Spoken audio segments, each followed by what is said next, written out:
Hello and welcome to my biggest mock, consisting of 30,000 bricks, the Bohemian Castle. The Kingdom of Bohemia, located in what is now the Czech Republic, was at its height during the reign of King Charles. But after his death, King Wenceslas and his brother Sigismund fought for the throne and a period of chaos began. You may be familiar with this story if you have played the video game Kingdom Come Deliverance, one of my main inspirations for this LEGO project. In addition, the Hussite Revolution, initiated by Jan Hus and led by the glorious Jan Žižka, led to constant warfare and fighting. The scenario for this particular fictive castle is as follows. It is 1419, Sigismund is about to ascend the throne of Bohemia, and the Hussite wars have begun after the execution of their prophet. The lady of this castle is fortunate to have vast lands and a well-fortified fortress that will stand the test of plunder and war. I have tried to recreate a historically accurate castle architecture with thick walls and all the relevant defense mechanisms. We'll also see a colorful and detailed interior, although I can't guarantee its historical accuracy as I have no idea about this sort of thing. Let us begin the tour by entering through the main gate. The Gate Tower. The most obvious feature of the gate is the double drawbridge. The small one is for the footmen, and the large one is for the carriages and horsemen. This feature allows the guards to control everything that enters the castle without exposing themselves to a surprise attack. Once you have crossed the bridge, you will be greeted by a portcullis and a small door if you have crossed the small bridge. The portcullis has its own working mechanism that allows the guards to drop it suddenly if there are unwanted guests. Once the unwanted guests are in front of the portcullis, the guards can also unleash a rain of stones and crossbow fire.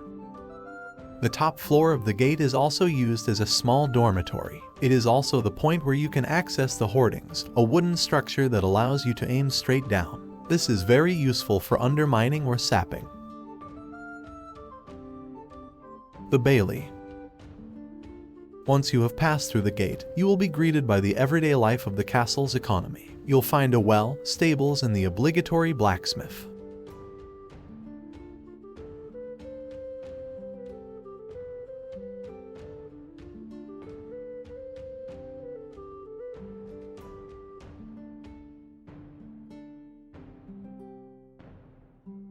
The castle also has its own firewood store and two small gardens.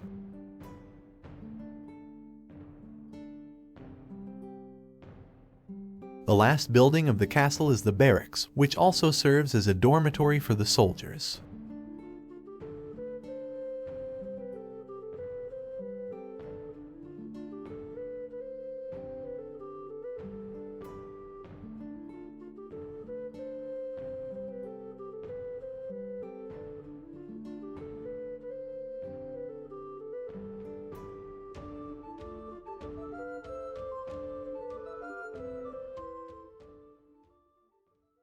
The Palace.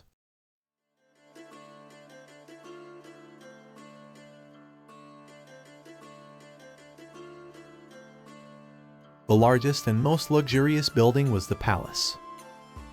On the ground floor were the kitchen and the common room. The kitchen has a large fireplace with a built-in bread oven.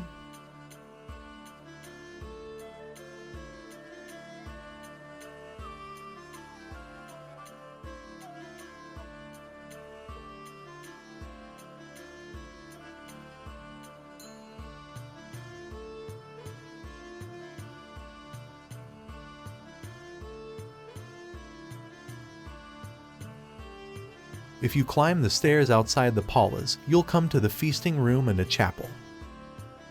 The feasting room is decorated with the crests of all the aligned factions and also has a small fireplace to keep the inhabitants warm.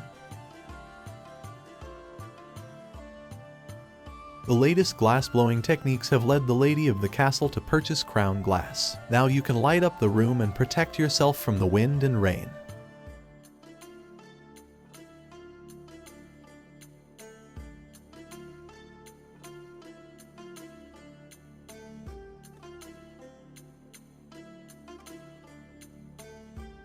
The Gothic chapel is a relatively large space that contains some interesting artistic elements, such as the altar and the Gothic window.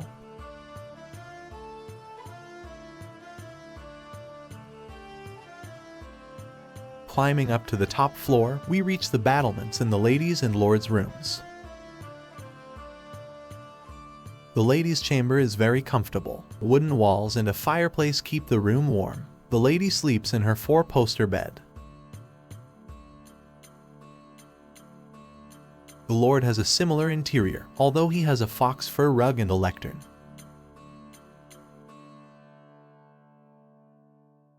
This completes the palace. The keep. The round keep of the castle is positioned as part of the wall next to the gate, to give the entrance even more defensive protection should it ever come under attack. If the gate falls, the keep is where the garrison can make their last stand. The small entrance is very high, and you'll have to climb a perilous wooden staircase to get there, while being under constant arrow and stone fire. There is a well in the basement of the keep, so the garrison has a constant supply of fresh water.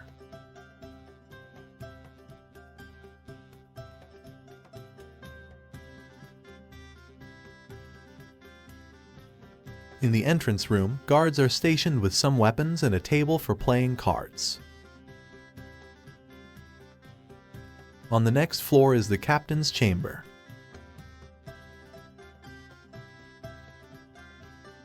At the top of the keep, the highest point of the castle, friend and foe can be spotted, and a gallery of woodwork provides additional defense.